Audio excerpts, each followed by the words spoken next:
Bismillahirrahmanirrahim. Assalamualaikum warahmatullahi wabarakatuh. Alhamdulillah wassalatu wassalamu ala Rasulillah wa ala alihi wa ashabihi ajma'in wa ba'd.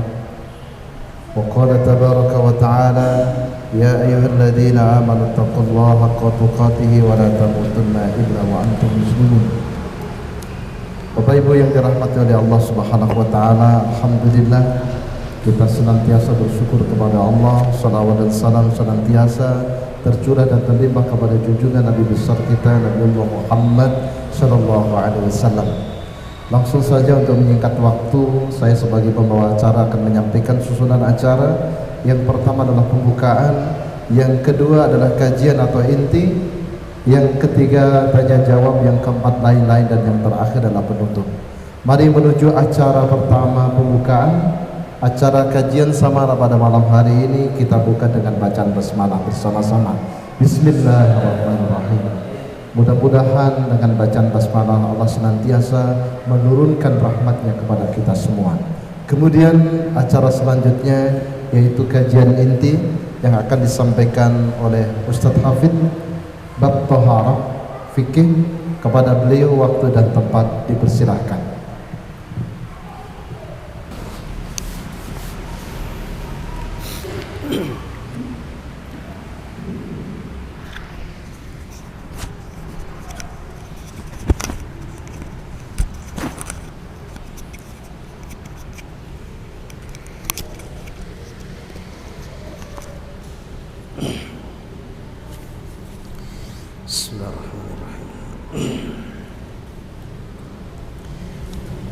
Assalamualaikum warahmatullahi wabarakatuh.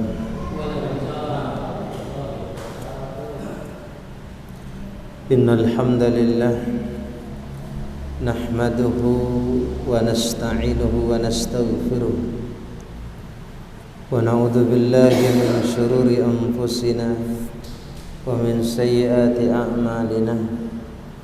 May yahdihillahu fala mudilla lahu ومن يضلله فلا هادي له. أشهد أن لا إله إلا الله وحده لا شريك له وأشهد أن محمدا عبده ورسوله لا نبي بعده. يا أيها الناس اتقوا ربكم الذي خلقكم من نفس واحدة وخلق منها زوجها وبث منهما رجالا كثيرا ونساء واتقوا الله الذي تساءلون به والأرحام إن الله كان عليكم رقيبا. يا أيها الذين آمنوا اتقوا الله وقولوا قولا سديدا يصلح لكم أعمالكم ويغفر لكم ذنوبكم ومن يطع الله ورسوله فقد فاز فوزا عظيما. اللهم صل وسلم على نبينا وحبيبنا وقدوتنا محمد صلى الله عليه وسلم وعلى آله وصحبه أجمعين. أما بعد. Jemaah salat maghrib rahimakumullah, pada kesempatan yang mudah-mudahan diberkahi oleh Allah, kita akan mengkaji, membahas tentang kitab Taharah, yakni bab air dan macam-macamnya dalam Islam. Air dan macam-macamnya dalam Islam. Ikhwani fiddin rahimani rahimakumullah. Di dalam fikih Islam, air itu menjadi sesuatu yang sangat penting, karena ia sebagai sarana utama dalam bersuci, baik bersuci dari hadas maupun dari najis. Sehingga ikhwan sekalian, seorang muslim itu bisa melaksanakan berbagai ibadah secara sah kalau telah bersih dari hadas dan najis yang dihasilkan dengan menggunakan air. Di dalam mazhab Syafi'iyah bahwa para ulama itu membagi air itu menjadi 4 bagian. Ini yang harus kita pahami nanti. Di dalam mazhab Imam Syafi'i, para ulama membagi air itu menjadi 4 macam. Yang pertama itu adalah air mutlak. Apa yang dimaksud dengan air mutlak itu? Air mutlak itu adalah thahirun fi nafsihi. Air yang suci zatnya, mutahhirun li ghairihi. Kemudian dia mensucikan yang lainnya. Air itu suci, kemudian dia mensucikan. Itu namanya air mutlak. Ya, air mutlak. Ghairu makruhin isti'maluhu, serta tidak makruh menggunakannya. Jadi kalau disebut air mutlak, berarti air itu suci, kemudian dia mensucikan. Itu namanya air mutlak. Air mutlak itu, kata para ulama di dalam mazhab Syafi'i, ya, yang masuk dalam kategori air mutlak itu ada 7. Artinya sekali lagi, kalau kita sebut air mutlak, berarti dia suci dan mensucikan. Suci zatnya, kemudian dia mensucikan yang lain. Itu namanya mutlak. Yang pertama adalah air hujan. Kalau air hujan jelas ya, bisa dipakai untuk suci air hujan itu, kemudian mensucikan. Ya. Suci zatnya, kemudian dia bisa kita pakai untuk bersuci, untuk berwudu, mandi junub, menghilangkan hadas, menghilangkan najis. Itu air hujan. Tidak benar kan? Kalau ada yang mengatakan air hujan itu ya penyakit, enggak. Air hujan itu suci dan mensucikan. Ya. Ini sebagaimana yang difirmankan oleh Allah Subhanahu wa taala dalam Al-Qur'an surat Al-Anfal ayat yang ke-11, "Wa yunazzilu 'alaikum minas sama", dan Allah telah menurunkan kepadamu air dari hujan. Air dari hujan itu namanya, air dari langit itu namanya air hujan. Apa kata Allah? Liyutahhirakum bihi, untuk membersihkan kalian. Maka jangan ragu-ragu ikhwan sekalian, yang namanya air hujan itu, kalau kita dapat air hujan itu sudah, ya kita pakai dia bersuci, suci dan mensucikan. Itu namanya air mutlak. Ya, yang kedua, ya, yaitu air laut. Ya, air laut itu suci dan mensucikan.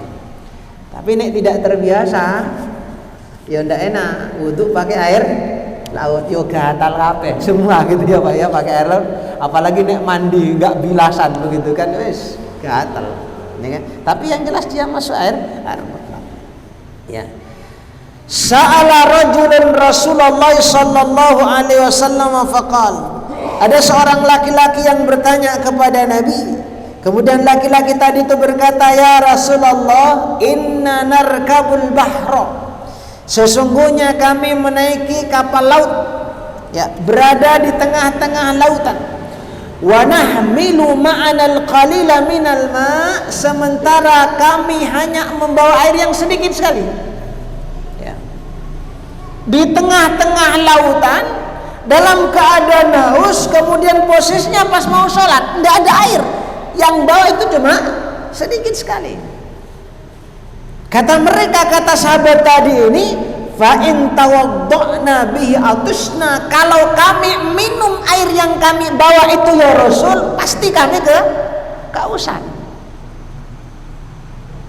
Kalau kita bahasakan mungkin bawa sak botol gitu ya Pak ya. Ya. Nek kami nekat ini minum air ini, ya atusna, kami akan kehausan. Ya. Bolehkah kami afana tawaddau bima'il bahri, bolehkah kami berwudu menggunakan air laut? Faqala Rasulullah huwa tahuru ma'uhu, kata Nabi, air laut itu huwa tahur, dia suci.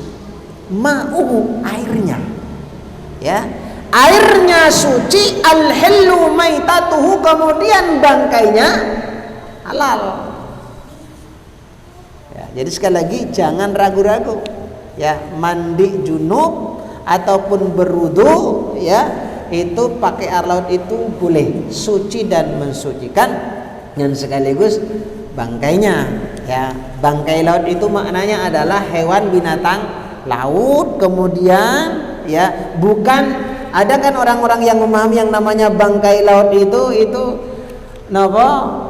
binatang hewan di darat kemudian mati di laut, ya, bawa sapi gitu kan, tenggelamkan di laut, mati, bukan bangkai laut namanya, tapi tetap bangkai darat, ya. Yang namanya bangkai laut itu yo ikan, tapi ada loh Pak ikan-ikan yang berbahaya yang tidak boleh kita makan. Kalau itu sudah beda lah nanti hukumnya.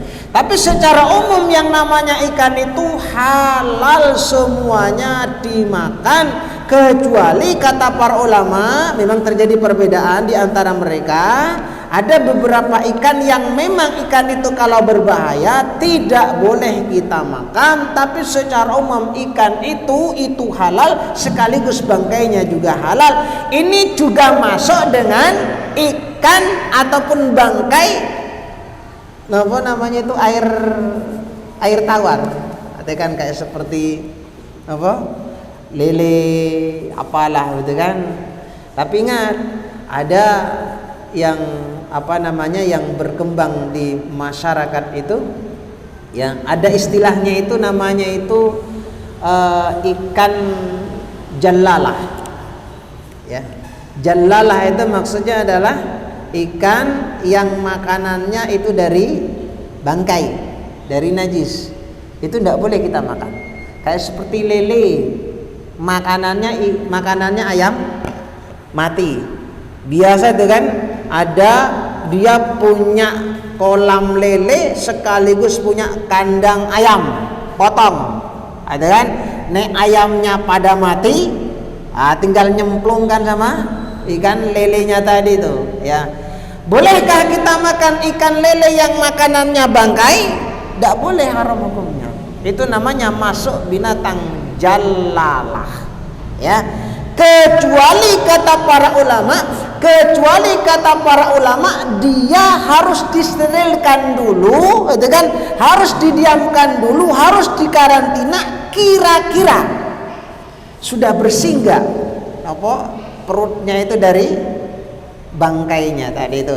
Jadi kalau kita, makanya hati-hati Pak Nunsu, nek beli lele di pasar, hati-hati, ya. Tapi husnudon saja ya Pak ya, insya Allah panganannya yo pur kan itu kan. Tapi kan ada loh yang nakal itu ya, panganannya yo nopo ayam mati kan begitu kan, ya hati-hati. Tapi bisa loh dibedakan, nopo biasanya nek lele itu makanannya ayam mati biasanya agak bau biasanya agak-agak amis gitu kan biasanya begitu kan, ya. Jadi boleh sih kita makan, tapi harus dikarantina terlebih dahulu, paling tidak biasanya itu 3 hari baru kita makan, itu tidak apa-apa. Saya lanjut, ya. Huwa tahuru ma'uhu al-hillu maitatuhu. Kemudian yang ketiga, air yang ketiga ini adalah air sumur. Air sumur termasuk air mutlak. Ditanyakan kepada Nabi, ya Rasulullah, atawadda'u min bi'ri mudha'ah, wahai Rasulullah, apakah engkau berwudu dari sumur Budha'ah? Sumur Budha'ah itu adalah sumur yang terletak di kota Madinah, kalau tidak guru saya sampai sekarang masih ada sebagai saksi sejarah, ya. Itu kayak sumurnya itu agak lebar, ya, agak lebar, kemudian air lautnya airnya lumayan banyak. Lah, para sahabat bertanya, ya Rasulullah, apakah Anda berwudu dari sumur Budha'ah? Padahal ya Rasul, wa hiya bi'run yulqa fiha al-hiyat. Padahal yang namanya sumur Budha'ah itu di situ dibuang kain-kain pembalut haid. Kemudian waluhumul kilab, daging-daging anjing dan benda-benda yang busuk. Jadi sampah-sampah itu masuk ke sumur itu, Pak. Ya. Masuk ke sumur itu. Ya, kalau kita bahasakan sekarang itu kayak seperti non sewu, yuk pembalut yuk masuk ke situ kalau hari ini, gitu kan? Ya semuanya kotor-kotor itu masuk. Maka ternyata ikhwan sekalian, Rasul itu berwudu di situ. Ya. Maka sahabat itu bertanya, ya Rasulullah, apakah Anda berwudu dari sumur budu'ah? Maka ikhwani fiddin rahimani rahimakumullah, Rasulullah sallallahu alaihi wasallam menjawab, kata beliau, kata Nabi sallallahu alaihi wasallam, innal ma'a tahurun, sesungguhnya air itu suci, la yunajjisuhu syai'un, dan dia tidak bisa dinajiskan oleh sesuatu. Hadis ini hadis hasan, artinya dia baik, boleh kita pakai. Ya, lah hadis ini itu ditanggapi, dikomentari dalam mazhab Asy-Syafi'i rahimahullahu taala. Mereka berkeyakinan bahwa yang namanya sumur budu'ah itu tidak berubah. Dia tidak berubah bau, rasa dan warnanya, disebabkan sumur budu'ah itu adalah sumur yang airnya banyak. Ya, karena mereka berpendapat dalam mazhab Asy-Syafi'i, air itu kan dibagi menjadi dua. Air yang sedikit dengan air banyak. Ya, air sedikit itu adalah air yang kurang dari 2 kullah. Kalau air banyak berarti minimal 2 kullah. Berapakah yang dimaksud dengan 2 kullah itu?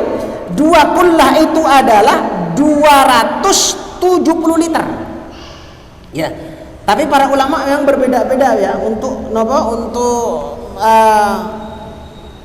kullah itu berapa, mereka berbeda pendapat. Ya, ada yang berpendapat itu kayak seperti Imam Nawawi itu 5,9 cm, berarti lebih setengah meter ya Pak ya. Jadi kesananya 55, atasnya juga 55, itu berarti 2 kullah. Lah, kawan sekalian, kalau air itu masuk dalam kategori 2 kullah, kemudian dia kalau kemasukan najis, maka harus dilihat terlebih dahulu apakah dia berubah warnanya, baunya dan rasanya. Ya, kalau dia kejatuhan najis kemudian dia berubah, maka air itu kalau berubah berarti dia najis. Kalau tidak berubah, ya berarti dia tidak najis. Tapi begini kan sekalian, kata dalam mazhab Syafi'i itu, kalau air itu posisinya sedikit, kalau dia kemasukan najis, ya, kalau kemasukan najis, air itu berubah ataupun tidak berubah, maka dia najis. Kalau kurang dari 2 kullah. Saya ambil contoh. Air 1 ember kemasukan bangkai cicak. Cicak itu najis apa bukan? Najis. Kemasukan cicak bangkainya.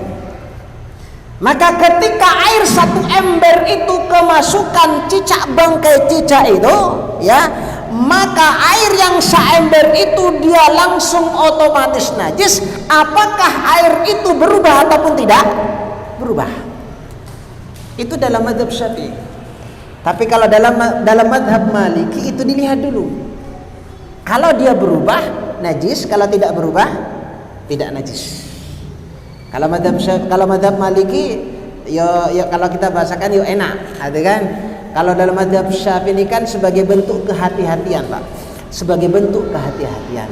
Jadi non sewu, umpamanya air segini ya sak gelas gini kemasukan cicak begitu kan, yo dia najis.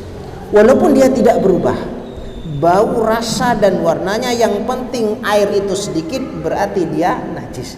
Ingat ya, yang disebut dengan air sedikit itu berarti air yang kurang dari 2 kullah. Itu namanya air sedikit. Kalau 2 kullah dan seterusnya itu namanya air banyak. Maka dalam mazhab Asy-Syafi'i, kenapa Nabi sallallahu alaihi wasallam itu berwudu, ya? berwudu menggunakan air sumur budoah itu dikarenakan air sumur budoah itu sudah 2 kulah dan melebihi 2 kulah, dan air budoah itu juga tidak berubah bau, rasa, dan warnanya. Ya, itu dalam mazhab Asy-Syafi'i. Kemudian yang keempat, kemudian yang kelima, 6, 7. Ini air apa? Air mutlak. Ya. Berarti tadi kita sudah sebutkan 1, 2, 3, 4, sekarang 5, 6 dan 7. Apa itu air mutlak itu? Ya, yang 5, 6, 7 satu yaitu air sumber. Air sumber sudah kita pahami semuanya. Ya, sumber ya Pak ya, itu air mutlak. Kemudian yang kedua air salju. Air salju itu berarti apa? Suci dan mensucikan. Kemudian yang terakhir itu air embun. Itu juga boleh kita pakai wudu. Ya, mungkin pas lagi kita ke tengah sawah atau banyak embun, ya silakan pakai wudu, tidak masalah. Ya. Kan mungkin kita alasannya kan bagaimana caranya kita berkumur-kumur kan cuma sedikit gitu kan. Yang namanya berwudu itu kan tidak sama dengan mandi. Yang penting tangan kita basah, ya sudah, berarti wudu kita sah. Ya kan? Jadi salju kemudian embun itu suci dan mensucikan karena termasuk air mutlak. Kemudian apa bedanya air salju dengan air embun? Ya. Air salju dengan embun itu sama-sama turun dari langit. Ya. Tapi kenapa kok dibedakan dengan air hujan? Ya. Kata para ulama ikhwan sekalian, yang namanya air salju itu dia turun dari langit itu dalam keadaan cair, kemudian sampai ke bumi, kemudian dia membeku. Itu namanya salju. Ya. Kalau embun posisinya turun dari atas itu dalam keadaan beku sampai ke bumi, kemudian dia mencair. Itu embun. Ya, maka dua-duanya boleh kita pakai.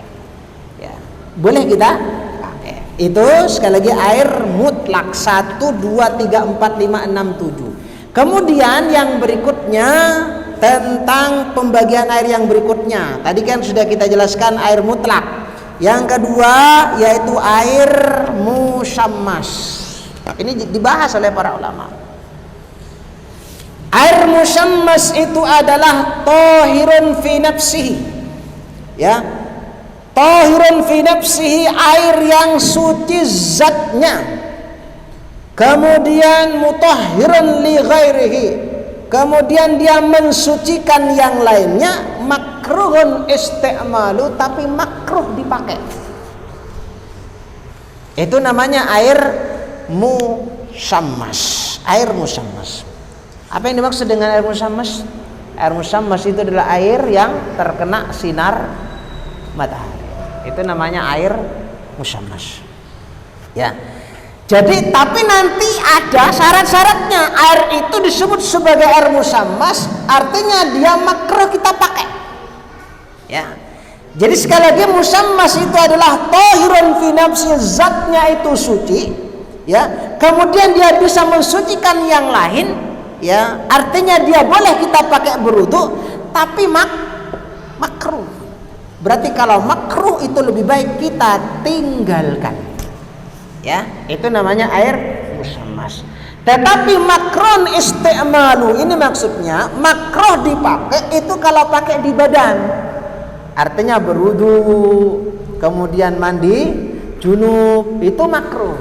Ya, kalau ke badan. Tapi kalau kita pakai untuk pakaian kita, untuk mencuci pakaian kita, mencuci piring, mencuci pakaian, itu tidaklah makruh.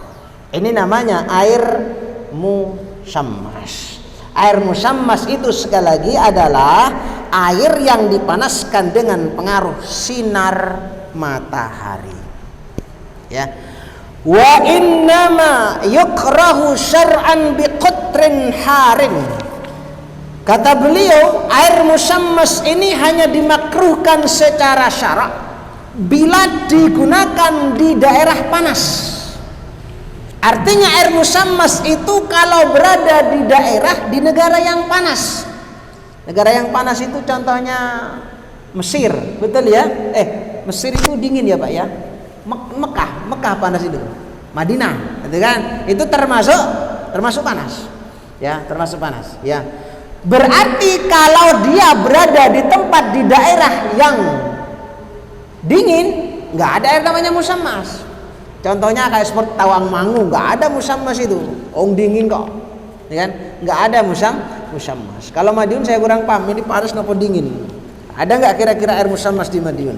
Ya, jadi sekali lagi dia di daerah yang panas, kemudian fi ina'in muntabi'in, ya, kemudian air tadi itu berada di tempat logam atau wadahnya terbuat dari besi. Ya. Kenapa seperti itu kan sekalian? Ya. Air yang berada di wadah yang terbuat dari besi, kenapa tidak boleh, artinya makruh dipakai untuk bersuci? Dikarenakan nanti dikhawatirkan nek posisinya air itu panas, maka zat-zat yang berbahaya dari besi itu akan keluar. Kemudian ketika keluar kita pakai berwudu, maka itu berbahaya. Subhanallah, Islam itu betul-betul indah. Ya. Illa an-naqdaini, kecuali emas dan perak. Tidak apa-apa. Ya, li sifai jauharima, ya, disebabkan karena elemennya ya keduanya bersih. Itu kalau emas dan perak itu boleh. Ya. Kemudian wa idza baruda, kalau air musammas tadi itu sudah dingin, zalatil karohah, maka kemakruhannya hilang. Jadi posisinya nek panas baru tidak boleh. Tapi kalau nek sudah dingin berarti sudah boleh, ya. Waqtaran Nawawi adamal karohah mutlaqan, tetapi Imam Nawawi itu memilih bahwasanya tidak makruh secara mutlak. Karena jadi berarti Imam Nawawi ini berbeda dengan mazhab Syafi'i. Dan kita pahami kawan sekalian, Imam Nawawi itu adalah ulama yang bermadzhab Asy-Syafi'i. Ya, Syafi'iyah, dan beliau adalah ulama yang diperhitungkan dalam mazhab Asy-Syafi'i. Itu Imam Nawawi. Ya, Imam Nawawi. Tapi beliau dalam masalah ini itu berbeda. Ya. Beliau mengatakan bahwasanya air musammas itu enggak makruh. Boleh-boleh saja. Berarti kalau tidak makruh berarti dia suci dan mensucikan.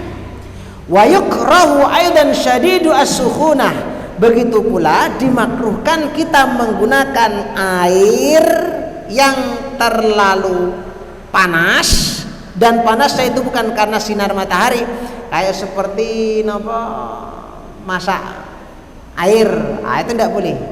Kalau terlalu panas, ya juga kan tidak boleh toh mandi pakai air panas. Ya melonyoh nanti. Nek air dingin ya, nek air anget ya boleh, ya kan? Ya mandi pakai air apa Pak, gitu kan? Air panas jangan, ya nanti yo terbakar, gitu kan? Air yo bukan air panas, air apa namanya? Air anget, gitu kan? Kalau air panas tidak boleh, gitu kan? Air panas itu tidak boleh, gitu kan? Kemudian air yang terlalu dingin juga tidak boleh, makruh dipakai. Ya kan? Air musammas makruh dipakai dengan syarat-syarat yang kita sebutkan tadi itu. Kemudian air yang panas juga tidak boleh. Kemudian air yang terlalu dingin juga tidak boleh. Makruh. Itu yang disebut dengan air musammas. Pembagian yang ketiga. Yang ketiga ini adalah air musta'mal dan mutaghayyar. Apa yang disebut dengan air musta'mal itu? Ya, kita awali dulu ya kawan sekalian. Jadi air musta'mal itu tahirun fi nafsihi, zatnya suci tetapi dia tidak bisa mensucikan. Zatnya suci tapi tidak bisa mensucikan. Maknanya kalau kita pakai air musta'mal berarti tidak sah, tidak bisa mengangkat hadas ataupun najis. Ya. Apa yang dia maksud dengan air musta'mal itu? Air musta'mal itu adalah air yang telah digunakan untuk bersuci. Ya, baik menghilangkan hadas seperti wudu dan mandi ataupun menghilangkan najis. Jadi pengertiannya begini. Kalau kita berwudu, kita usap muka kita dengan air itu, maka yang disebut dengan musta'mal itu adalah air yang mengalir dari wajah itu. Itu namanya musta'mal. Kemudian air yang melekat pada wajah itu bukan musta'mal namanya. Gitu ya Pak ya. Jadi musta'mal itu apa yang mengalir dari wajah kita. Ya. Atau kalau kita bahasakan kan sisa. Ya. Atau ketika kita mencelupkan tangan kita ke bejana ataupun ke gayung, kemudian tangan kita angkat, maka apa yang tersisa itulah yang disebut dengan musta'mal. Bagaimana itu hukumnya? Boleh atau tidak? Ya, khonifuddin rahimani rahimahullah. Ya, tangan yang dimasukkan ke dalam bejana, maka apa yang tertinggal itu musta'mal. Jadi biar air itu tidak jadi musta'mal, sekali lagi dalam mazhab Syafi'i itu tidak sah. Ya, tapi kalau kita berbicara dalam mazhab Maliki, yo sah. Mazhab Maliki itu kalau dalam mazhab Maliki itu dilihat dulu berubah ataupun tidak berubah. Tapi kalau dalam mazhab Syafi'i beda. Karena mazhab Syafi'i itu bentuknya kehati-hatian. Ya. Makanya ikhwan sekalian, ya, air itu jadi musta'mal kalau kita berniat ketika kita mencelupkan tangan kita ke ember ataupun ke gayung itu, niat kita bersuci, baru dia jadi musta'mal. Tapi kalau kita mencelupkan tangan kita ataupun kaki kita, niat kita bukan untuk wudu, bukan untuk bersuci, maka bukan musta'mal. Contohnya begini, ada wanita haid, ya, sudah selesai dari haidnya, mandi, ya kan? Kemudian dia celupkan jarinya ke ember itu, ya. Maka ketika dia angkat tangannya, jarinya itu dari ember itu, maka air yang tersisa itu namanya musta'mal. Tidak boleh dipakai, tidak sah wudunya, tidak sah mandinya. Itu dalam mazhab Syafi'i. Kalau Maliki tidak apa-apa, ya. Kemudian dalam mazhab Hambali itu sama. Kalau dalam mazhab Hambali juga sama, ya, musta'mal itu juga tidak boleh dipakai. Pendapat yang paling kuat saya baca dalam kitab Al-Mughni, ya, pendapat yang kuat. Mayoritas ulama mazhab Hambali sama dengan mazhab Asy-Syafi'i. Ya. Lah, makanya ikhwanifiddin rahimani rahimakumullah, ketika kita berwudu, biar tidak jadi air musta'mal, kita masukkan tangan kita ke ember ataupun ke gayung itu, niatnya itu adalah mengambil air, bukan niat membasuh tangan. Susah nggak kira-kira? Jadi jenengan ketika ngambil air, ya, kalau sini kan pakai keran tidak masalah, ada kan? Umpama di rumah pakai gayung, pakai ember gitu kan? Maka ketika kita memasukkan tangan kita ke ember ataupun ke gayung itu, niatnya itu ngambil air, bukan niatnya membasuh wajah ataupun tangan kita.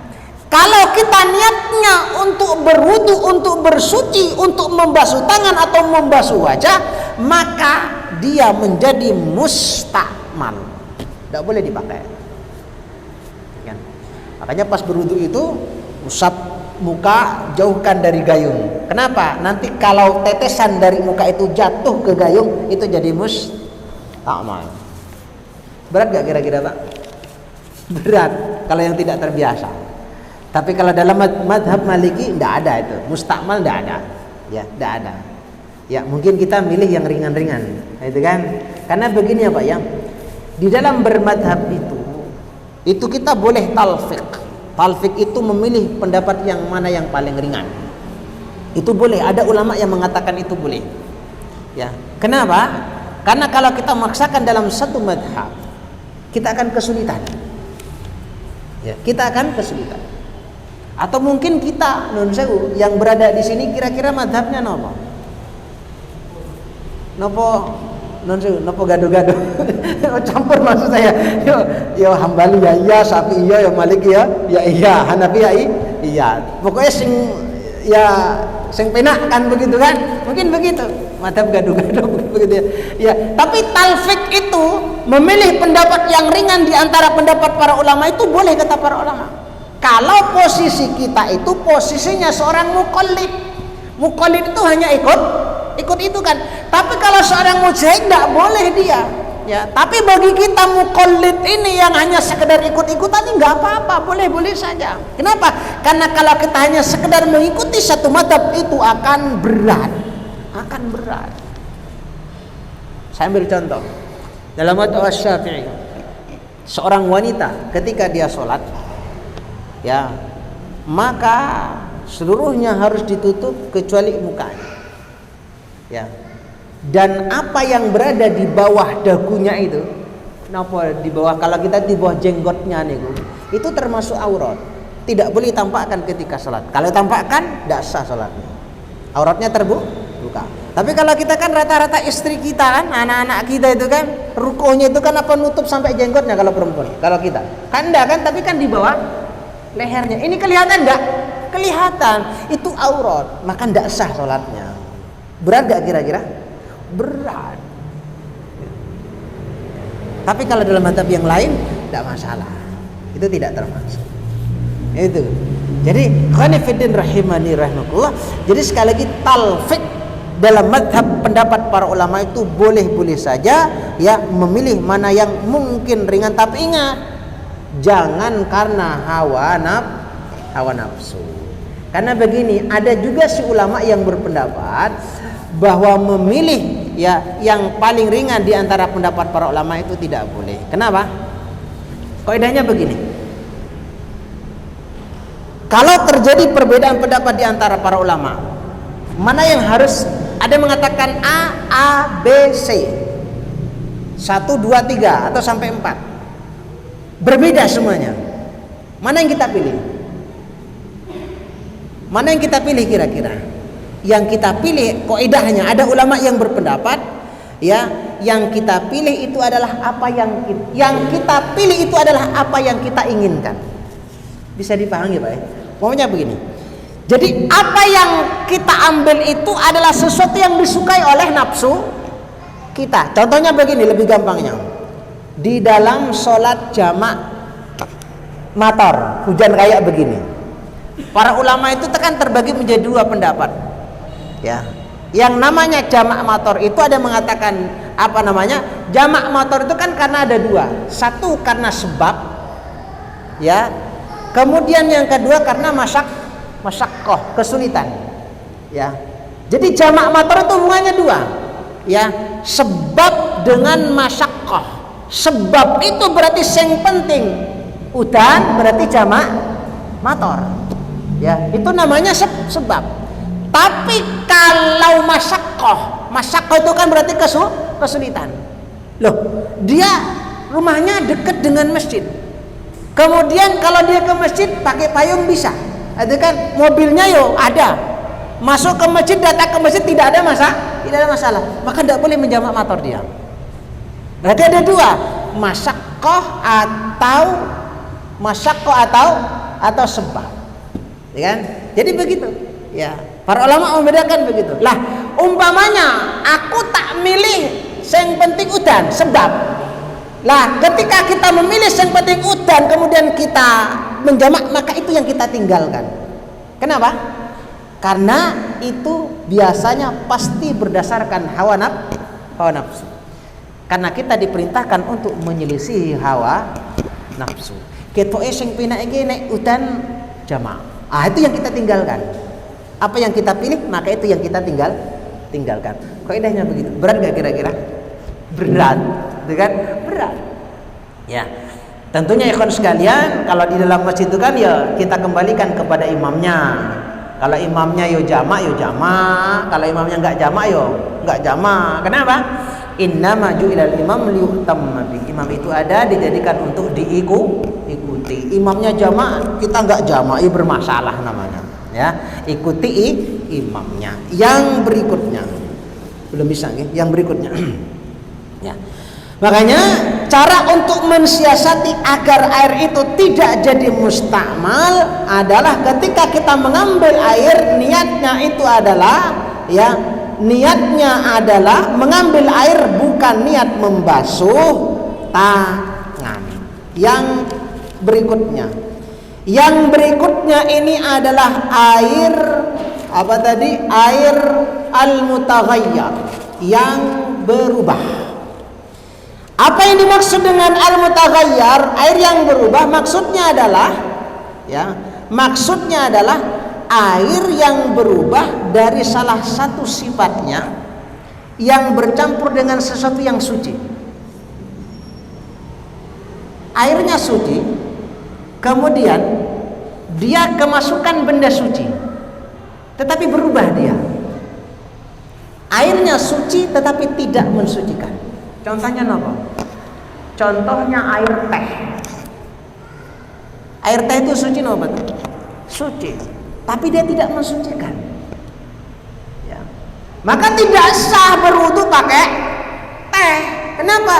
Karena posisinya ikhwan sekalian, air teh itu sudah berubah nama. Tidak mungkin kita mengatakan air teh. Ada nggak yang bilang air teh? Nggak ada. Kita katakan apa?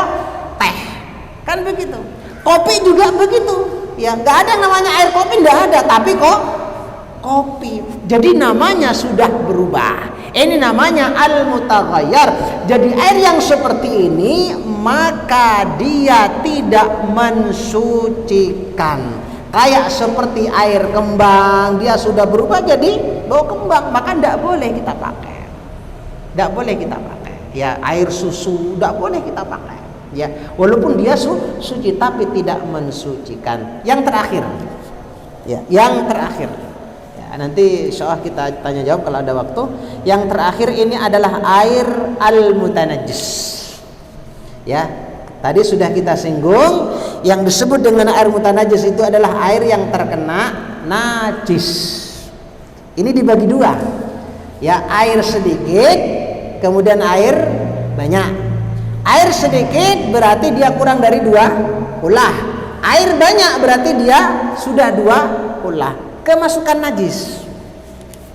Maka dilihat, kalau air itu sedikit kemudian kemasukan najis, berubah ataupun tidak berubah, maka dia najis. Ya. Kalau airnya banyak dia 2 ulah, kemasukan najis, dilihat dulu berubah enggak. Kalau berubah ya najis, kalau enggak berubah ya tidak najis. Dalam mazhab Syafi'i. Tapi kalau dalam mazhab Maliki, air sedikit itu kalau kemasukan najis dilihat dulu berubah atau enggak. Berubah itu maksudnya sifatnya ya Pak ya, bau, rasa dan warnanya. Itu dalam mazhab Maliki, dilihat dulu berubah atau tidak. Kalau berubah ya najis, kalau enggak berubah tidak najis walaupun air itu sedikit. Tapi sekali lagi kalau dalam mazhab Syafi'i, berubah atau tidak berubah itu tetap najis. Demikian yang bisa kita sampaikan, kita percepat, mudah-mudahan bisa memberikan manfaat. Kita cukupkan dulu, atau langsung tanya jawab, apa tanya dulu? Adzan dulu.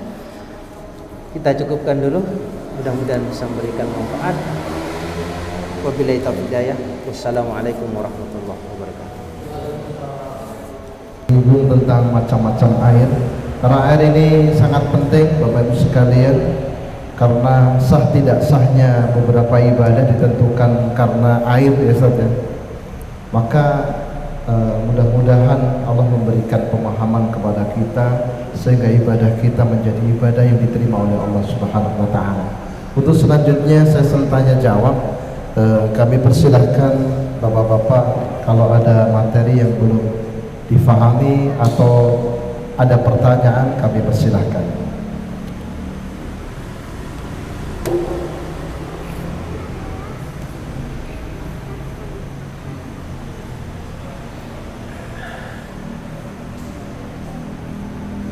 Pasti deh. Ini, mari ini aja. Assalamualaikum warahmatullahi wabarakatuh. Waalaikumsalam. Izin bertanya, ini untuk mandi itu sendiri itu untuk air wudhu yang mohon maaf dari PDAM itu kan baunya kadang agak macam-macam. Pertanyaan pertama itu apakah salah? Kemudian yang kedua, di tempat kami itu untuk memandikan jenazah itu dicampuri kayak pohon macam-macam itu apakah sah? Terima kasih. Wassalamualaikum warahmatullahi wabarakatuh.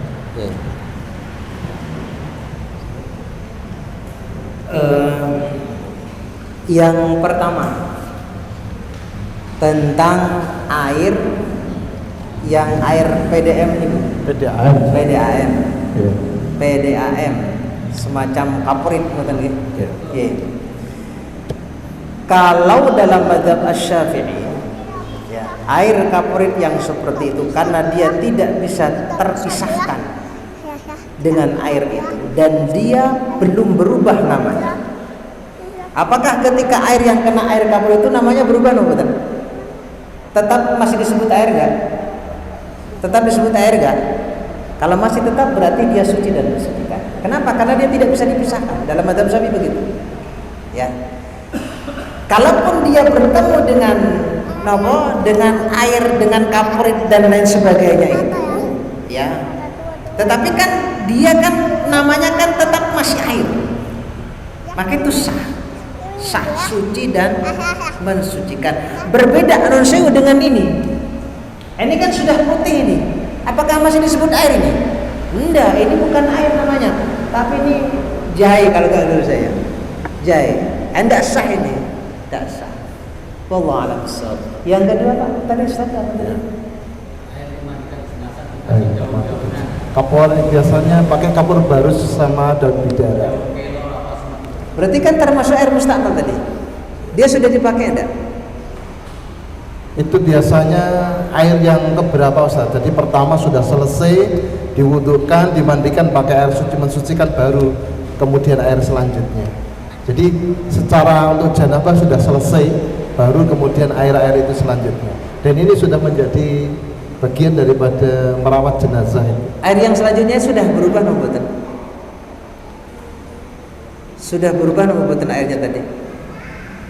Air pertama sudah selesai Ustaz. Itu biasanya biar tidak salah paham. Jadi jenazah itu tatkala dimandikan itu memakai beberapa air. Yang pertama diwudukan sudah selesai, kemudian dimandikan dengan air tanpa ada campurannya. Nah, kemudian selanjutnya baru.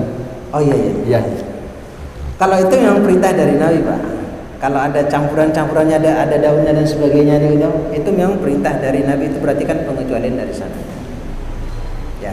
Kalau justru kalau tidak pakai daun bidara dan sebagainya, dulu bermasalah. Justru bermasalah. Ya, itu memang ada dari Nabi SAW, berarti kan pengecualian dari sana. Jadi begitu. Kemudian Ustaz, memang tentang masalah kaporit ini sebenarnya MUI sudah mengeluarkan Ustaz, tentang masalah air PDAM itu, tentang masalah kaporit, dan memang banyak dibahas di para ulama tentang kaporit itu. Mereka menyampaikan kaporit itu kan sesuatu yang dicampurkan untuk menjernihkan. Tatkala kadarnya banyak itu menjadi masalah Ustaz. Saya selalu membaca artikel dari MUI seperti itu. Karena itu kan campuran, jadi zat putih yang kemudian untuk menjernihkan air, kemudian akan berubah rasa dan baunya. Mungkin warnanya karena memang penjernih, akhirnya jadi jernih. Sehingga ya minta maaf, tatkala saya membaca artikel itu kemudian disampaikan kalau dia lebih banyak kaporitnya dominan dirasa bau, maka diartikan suci tapi tidak bisa mensucikan. Tapi kalau kemudian mengalir, karena memang di Madiun itu sebagian dominan kaporit, kalau di sini alhamdulillah tidak ada, walaupun campurannya itu hampir ada. Kalau di daerah rumah sakit itu saya sering mendapati. Wallahu a'lam bishawab. Itu yang mungkin warga Madiun sering mendapatkan aliran PDAM yang sebagian memang dominan campuran kaporit. Wallahu a'lam. Iya. Itu tambahan. Oke. Jadi kalau yang saya pahami, yang saya baca dalam mazhab Syafi'i, ya terjadi perbedaan berarti kan. Dalam mazhab Syafi'i selama dia masih disebut dengan air, maka dia tetap suci dan mensucikan. Berarti terjadi perbedaan. Perbedaan itu sesuatu yang sangat wajar ya Pak ya. Dalam masalah fikih itu ya wajar. Ya, yang kita kedepankan itu adalah bertoleransi. Ya. Tapi terus sekalian ya tadi kembali kepada kata beliau tadi, kalau ada di banyak itu kan saya kurang paham. Kalau di Magetan tidak terlalu biasa, cuma bau tapi tidak terlalu biasa dia. Kalau di Medan saya kurang paham. Jadi begitu mungkin. Ada lagi mungkin? Ada yang ditanyakan Bapak Ibu sekalian? Bapak Surwan, kasihkan.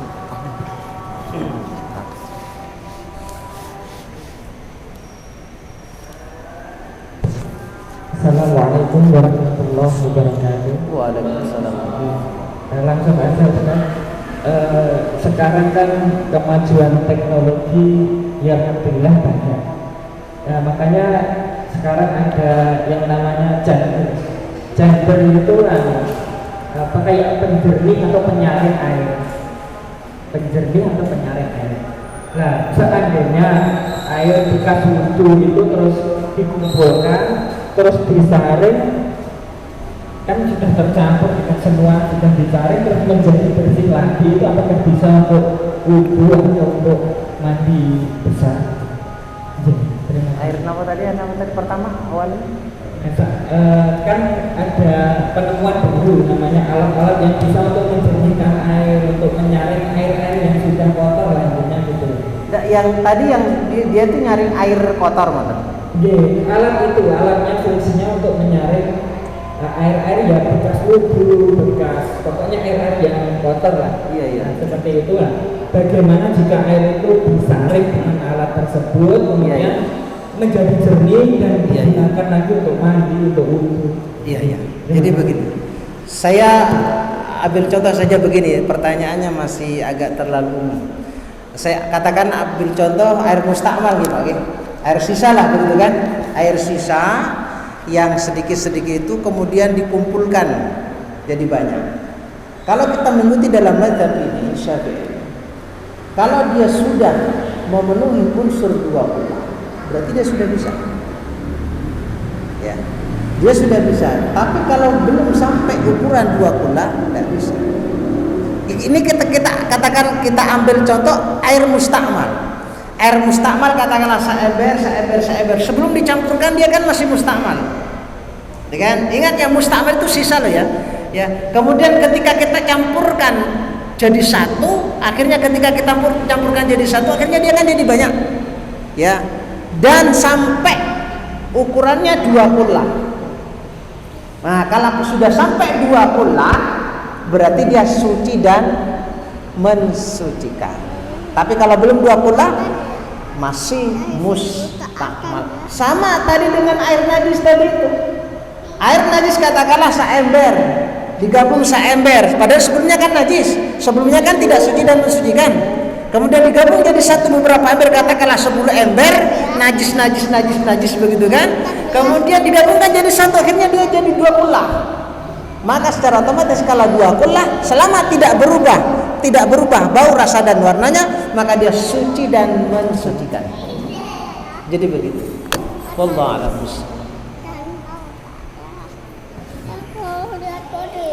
Cukup mungkin? Ya, Bapak Ibu sekalian yang dirahmati oleh Allah, demikian kajian pada sore hari ini, malam hari ini. Kemudian ada pengumuman, jazakumullah khairan kepada Ustaz Tauhid. Ada pengumuman. Yang pertama, saldo donasi. Alhamdulillah, kemarin uang yang masuk sejumlah 777.000, kemudian pengeluaran 487, kemudian saldo terakhir adalah 290.000. Kemudian Bapak Ibu sekalian yang ingin masuk grup WA, kajian Samara nanti bisa menghubungi saya atau Bapak Dina. Insya Allah akan mendapatkan informasi kajian dan materi-materi yang bisa kita baca dan kemudian menambah wawasan kita terhadap Islam. Dan kemudian insya Allah kajian pekan depan insya Allah akan disampaikan Ustadz Ibnu Syarif tanggal 12 Desember atau 28 Jumadil Awal, yaitu insya Allah akan membahas tafsir surah At-Taubah ayat 17 sampai 18 yang berkaitan dengan memakmurkan masjid.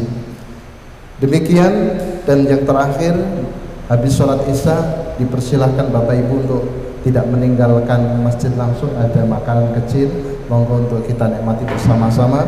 Dan akhirnya jazakumullah khairan katsiran para Bapak Ibu sekalian yang hadir pada kajian malam hari ini, dan saya ucapkan jazakumullah khairan katsiran kepada Ustaz Hafid yang telah menyampaikan materi tentang air, yang mudah-mudahan Allah senantiasa memberikan ilmu kepada kita, ilmu yang berkah. Dan akhirnya kita tutup dengan doa kafaratul majlis.